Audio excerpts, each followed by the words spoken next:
I wanted to start off on the number itself, because for years we have been talking about the pledge to, the target itself, what it would mean for Canada's fiscal situation. The Parliamentary Budget Officer analyzed it would mean a doubling from 40 to more than $80 billion in order to meet the target. I know GDP forecast has shrunk, and therefore you don't need to spend as much to get to that percentage, but it's still $9 billion, not anywhere close to $40 billion in extra spending. Are we really all that ready with just $9 billion extra dollars? So we are, Vashi, absolutely. And the numbers are inclusive of various other defense and security apparatus that we also need to consider as part of this number. So D&D and Canadian Armed Forces have the bulk of those increase in investments, but we are also including other investments within the Coast Guard, for example, CSIS and CSC as well. So we do have additional investments in those security organizations as well. Is it, though, just kind of benefiting from, in part at least, a shifting of numbers? For example, the Coast Guard that you bring up. During the technical briefing, we were told they would still fall under the Ministry of Fisheries, that it wouldn't involve arming the Coast Guard. And then later in the day, the Prime Minister's office said, oh, actually, it would be moving to the Department of National Defense. We don't have more clarity on whether or not they'd be armed. Like, are we just shifting the budget over in order to make the number? So no, this is not creative accounting, if this is what we're talking about. Correct, yeah. Absolutely not. So this is really about providing us for what we need to actually affect defense for Canada and Canadians. So currently, and as per the past, and all NATO allies do the same thing, within defense spending, what you account for is there is clear NATO definitions to do that. And we have always accounted for the work that the Coast Guard has been doing, for example, in relation to defense and security in the maritime domain, as an example. So a portion of their budget was already accounted for within the defense budget, and so on and so forth. But within NATO, there are clear accounting measures and ways to define what goes towards defense, and we are absolutely going by that as well. So at the end of the day, though, if I'm a Canadian watching who has been told, year after year that our armed forces are not getting their due, that they are not properly equipped, that they are not in size where they need to be, like, does this $9 billion of extra money make us ready for all of the threats that exist out there? So this is a historical investment into our Canadian Armed Forces. I'm going to speak to that more specifically. It actually goes towards funding the foundation and of everything we are doing in terms of providing defense. So, for example, it's what we do on a daily basis. So it's funding for spare parts, maintenance, fuel, all of what we need to operate our equipment. And at the heart of that is our people. So everything we need to expand, recruit, and train new recruits. It's about housing and accommodation, both for our members, but also for training and infrastructure accommodations. It's at the heart of those investments is actually supporting our people in doing their job on a daily basis. So that mechanic needs a wrench to fix the airframes or the vehicles that we need to have ready on the line as we do our business on a daily basis. So a big portion of those investments go towards that. And is this the amount of money that you, as the person who oversees all of those people, like, that you say will accomplish all of that? Absolutely. So the plan and the program is actually built towards expanding and having the necessary people that we need right now, but also in the future for the new capabilities we will be onboarding. So I want to ask about that more widely, because I think it speaks to the feasibility as well, right? I have interviewed countless ministers of defense over the years who have push back on me when I have asked questions about whether or not this was, why aren't we meeting this target? And they have talked about feasibility and issues around actually building the capacity necessary in order to spend that money. And all of our viewers will be familiar, for example, with the issues around procurement. But even when we get to the issue of recruitment, there's a whole new portal that was set up for it that had major issues. Anecdotally, we heard of people who had applied through that portal and had not heard a response for a couple of months. Is it actually feasible that the money that the Prime Minister is promising gets spent to do the things you and he say will get done will actually happen?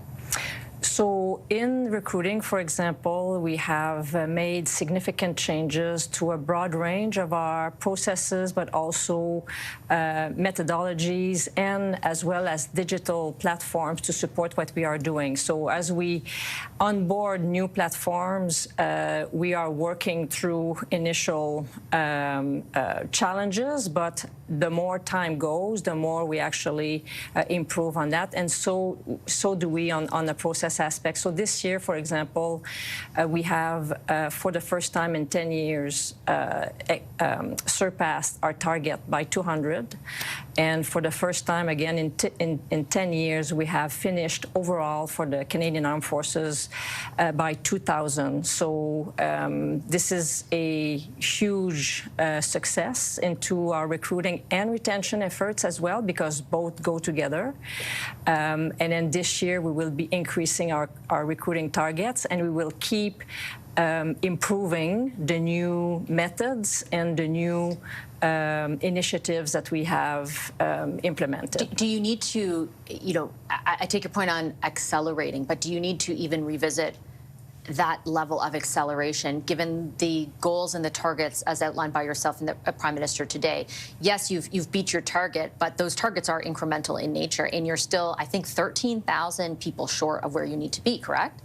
So what we have been doing, so since the announcement of the increased investment at the last NATO summit, we have crafted a way forward on the plan to reach 2%. So we basically formulated various options for government, and one of them was, of course, to get to GDP, to the 2% investment faster, and so on and so forth. So those options were considered, but also knowing that it is clear that this is why my priority number one was the recruiting aspect in sorting that space to ensure that we could again accelerate the recovery of our numbers back to their full strength, but also onboard supplementary people to ensure that we can crew the new capabilities that will be coming on board. Again, I guess that goes to my question around feasibility, though. Like, how soon do you expect to be at full capacity? Because recruitment has been, and I'm not trying to take away from the success you've had, let's say, in the last year, but it has dogged the armed forces for more than a decade. So again, the results we've had this year are encouraging, so we will be continuing to improve what works. We will correct what doesn't work so well, so that we will keep expanding faster. So we are not going to, we can do both at the same time, because we have to onboard new people for new capabilities, but we also have to go back to full strength. So we are doing both at the same time. Do you agree with the Prime Minister that Canada has been too reliant from a defense perspective on the United States? We have been reliant on like collectively on multilateralism to exercise collective defense. So Canada historically has relied on multilateralism for its defense, and it is absolutely true that the threat has changed out there. I think Canadians are very well aware of that, and that our geography does not protect us as well as it used to in the past.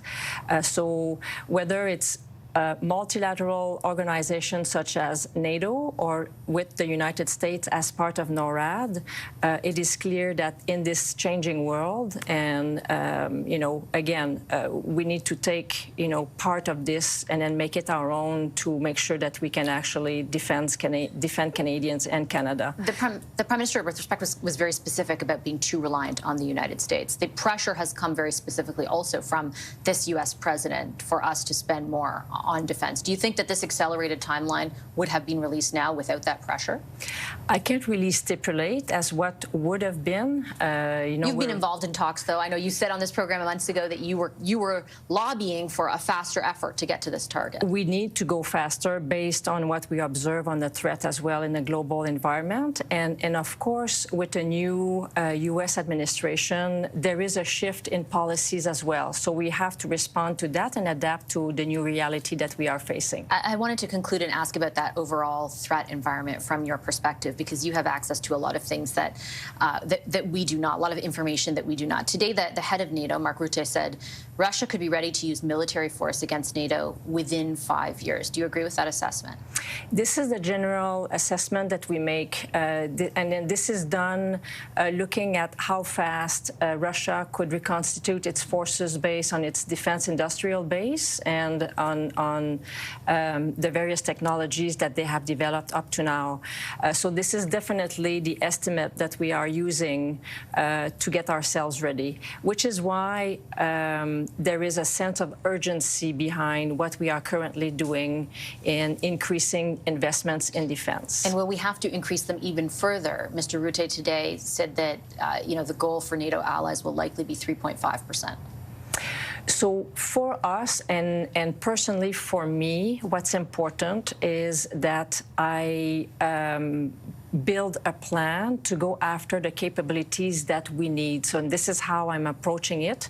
Where that falls in the percentage GDP spending is not for me to decide, but my job is really to paint the picture as to what kind of capabilities, how many people, and what we need to affect the defense. Does it make sense to you, though, that there would need to be, given the threat environment that you're very aware of, there would need to be more aggressive capability increases and spending increases than is currently the case? So we need to be structured and equipped differently, because what we've been asked to do for the past 35 years is fundamentally different than what we are being asked to do from now and going forward. So capabilities that we didn't need in the past, such as air defense, because we had air supremacy, that we spent less time and money on that particular capability. And this is just one example. But of course, air defense system, sensors for all domains, like from space, air, and maritime, underwater. Does that include the Golden Dome? It includes, again, having the capability to detect what could come towards our territory and what could affect our sovereignty. And then once it's detected, you have to have the capability to intercept what's coming at us. That sounds like the Golden Dome. Well, for us, it's the defense of Canada, yes. And just very quickly, before I let you go, General, final question. What is the biggest threat, security threat, facing Canada right now? The biggest threat is the convergence of many of them coming together. So it is really the efforts of many security apparatus within our whole of government that is going to do the job per se. So it's the convergence of many things at the same time. It's misinformation as much as missiles, as much as air, as much as underwater. It is a very complex threat, and this is why we need everybody to get together and work at this. I will leave it on that note. General Carignan, I appreciate you making the time for the conversation. Thank you so much. Thank you, Vashi. General Jennie Carignan is the Chief of Defence Staff for the Canadian Armed Forces.